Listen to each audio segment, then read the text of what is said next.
నేను ఈ లేఖ రాయడానికి 3 కారణాలున్నాయి. జీవితం, అదృష్టం, దురదృష్టం అనేవి చాలా చంచలమైనవి. ఎవరూ వీటిని ఖచ్చితంగా అంచనా వేయలేరు. నీ తండ్రిగా నేను నీకు ఇవి చెప్పకపోతే ఇంకెవ్వరూ నీకు చెప్పరు. నేను రాస్తున్నదంతా నేను జీవితంలో అనుభవించినవి. నీకు ఇవి తెలిస్తే బహుశా జీవితంలో చాలా సమయాలలో నీ గుండె గాయపడకుండా ఉంటుందని. ఈ క్రింద విషయాలు జాగ్రత్తగా గుర్తుంచుకో. నీతో సఖ్యంగా లేని వారి పట్ల ద్వేషం పెంచుకోకు.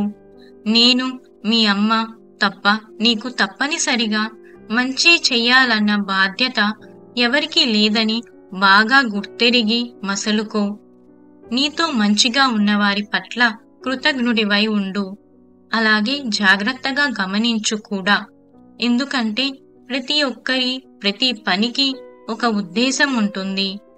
నీతో ఎవరైనా స్నేహంగా ఉంటే ఎప్పటికీ అలాగే ఉండాలని లేదు.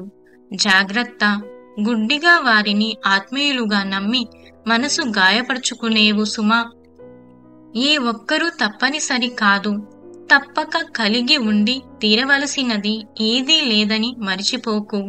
ఇది నీవు సరిగా అర్థం చేసుకున్న రోజు నీ చుట్టూ ఉన్నవారు నిన్ను వద్దనుకున్నా, నువ్వు బాగా కోరుకున్నది నీకు దూరమైనా నీ మనసు పెద్దగా గాయపడదు. జీవితం చిన్నది.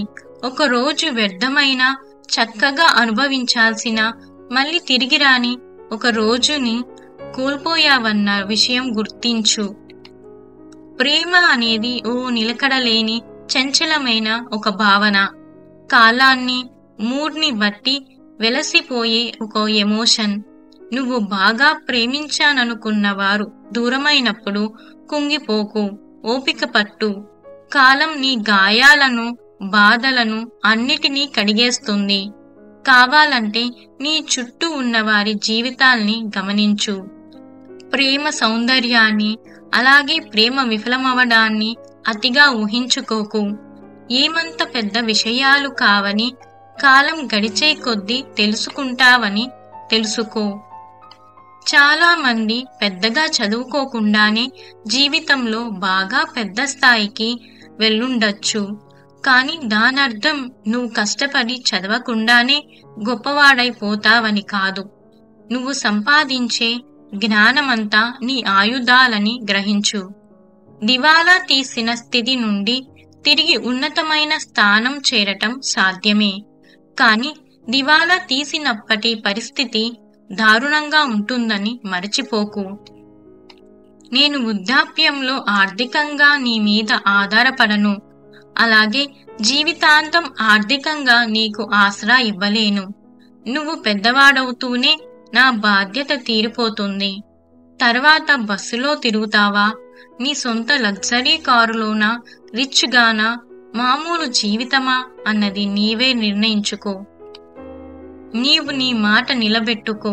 ఇతరుల నుంచి ఇది ఆశించకు. నువ్వు అందరితో మంచిగా ఉండు. అందరూ నీతో మంచిగా ఉంటారని అనుకోకు. ఇది నువ్వు సరిగా అర్థం చేసుకోకపోతే నీకు అనవసర సమస్యలు తప్పవు.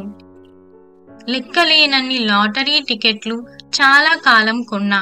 ఒక చెప్పుకోదగ్గ పెద్ద ప్రైజ్ ఎప్పుడూ రాలేదు. కష్టపడితేనే ధనవంతులవుతాము అన్నదానికి ఉదాహరణ మిదే. విజయానికి షార్ట్ కట్ లేదని బలంగా నమ్ము. అది ఎంతకాలమైనా సరే మనం కలిసి ఉన్న కాలాన్ని జాగ్రత్తగా దాచుకుందాం. వచ్చే జన్మలో మళ్ళీ కలుస్తామో లేదో మనకు తెలియదు కదా కన్నా. ఇట్లు మీ నాన్న.